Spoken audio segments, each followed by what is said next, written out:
says, to prevent hair from turning gray, anoint it with the blood of a black calf boiled in oil or with the fat of a rattlesnake. Here's another one. Some of you men need this. When hair falls out, apply a mixture of 6 fats. Those of the horse, the hippo, the crocodile, a little harder to come by, the cat, the snake, and the ibex. To strengthen it, anoint it with the tooth of a donkey crushed in honey. Now, if you think that'll make hair grow, you're really mistaken. But this is the ancient world. They believed in magic water, lizard's blood, swine's teeth, putrid meat, stinking fat, moisture from pig's ears, goose grease, animal fat, etc., as being remedies. People believing that somehow bubbling water could give them some kind of cure isn't a stretch, because bubbling water can be therapeutic. But he's not been able to take advantage of it. And here comes the compassion of Jesus. This man, by the way, has no idea who Jesus is. No idea. He's not a believer. He doesn't even know who he is. Immediately, Jesus says to him in verse 8, 3 commands. Get up, pick up your pallet, and walk. 3 commands. Get up, pick up, and walk. Power is unleashed at that moment. Immediately, verse 9, the man became well, picked up his pallet, and began to walk. I mean, this is just really a stunning moment, which means he was in a prone position with this illness. And he began to feel strength come into his long, useless legs and arms. And as he began to stand up, he had the power and the strength to stand up. You have to understand that the healings of Jesus were complete and instantaneous. They needed no rehabilitation. There was no progression. He was like a young man, full strength. He stood up. Now think about faith. He didn't have to believe for this to happen. He didn't even know who Jesus was. So this miracle was not about his faith. No, not at all. But it starts out with a demonstration of the compassion of Jesus. And the man responds, and he began to walk. Now here's the rub. Now it was the Sabbath on that day. That's the point of this whole miracle. Jesus could have done this thing on the next day. This man did not have a terminal illness. This man had a chronic problem. This man could have been healed 3 days later or 2 days earlier. Jesus picked the Sabbath because that's the whole point of what's happening here. He picked the Sabbath for the express purpose of exciting a confrontation with the leaders of Israel. He told the man, carry your bed. Didn't he know that would rattle the Jewish leadership? Of course he knew that. Of course he knew that. They had perverted the law. God had given the Sabbath law all the way back in Exodus 20 and repeated it a number of times in Exodus and in Deuteronomy. God had given the Sabbath as a time of rest, relaxation, enjoyment, doing good. The only thing you were not to do was the normal work, the normal business, the normal jobs.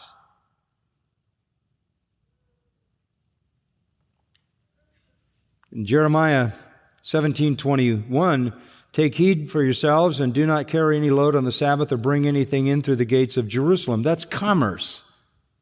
Don't keep the normal commerce. But they had added dozens and dozens of prescriptions and binding commands to behaviors on the Sabbath day. In fact, in Matthew 23, the burden was so oppressive the people couldn't carry it and they didn't give them any help. Impossible burdens. And they had therefore perverted the Sabbath into the worst day of the week, the day of the greatest amount of bondage.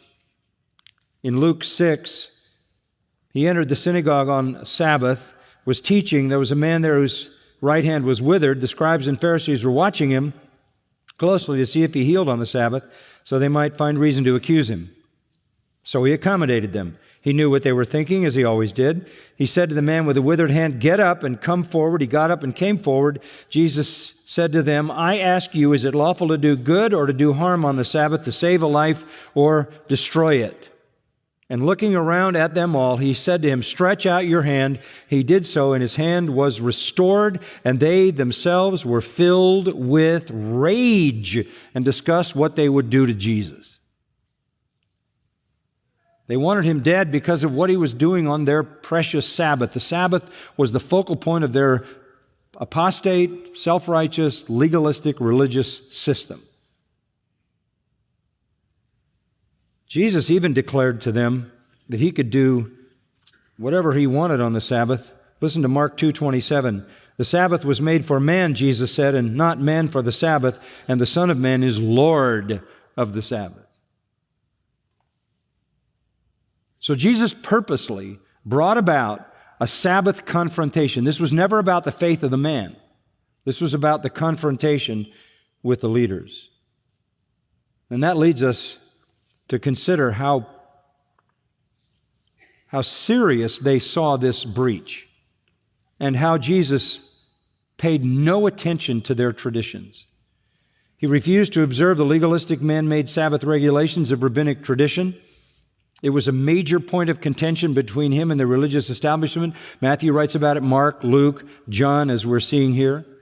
The Lord deliberately heals this man on the Sabbath, deliberately tells him to pick up his bed, deliberately tells him to walk. He knows he is defying the Jews that are always around watching him. He has no interest in rabbinic tradition, only the law of God.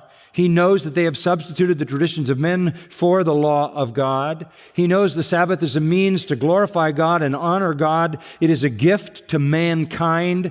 They have turned it into a burden and a way in which they can demonstrate their false righteousness. And so he attacks them at the heart of their system. And he does it by an act of compassion, amazing compassion to a man who is ill for such a long time. The amazing compassion of Jesus is then followed by the amazing contempt of the Jews. Look at verse 10. The Jews were saying to the man who was cured, "It is the Sabbath, and it is not permissible for you to carry your pallet." But he answered them, "He who made me well was the one who said to me, 'Pick up your pallet and walk.'" They asked him, "Who is the man who said to you, 'Pick up your pallet and walk'?" They couldn't care less whether that man could walk. They couldn't care less whether that man had any healing. They were ugly, indifferent.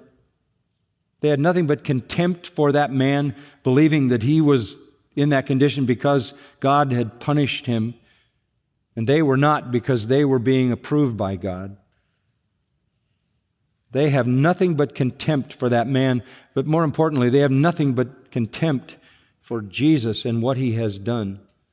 They want to know, who did this? Who told you you could carry your bed? Forget the miracle. Ignore the miracle. Who told you you could carry your bed? Who is the man who told you that?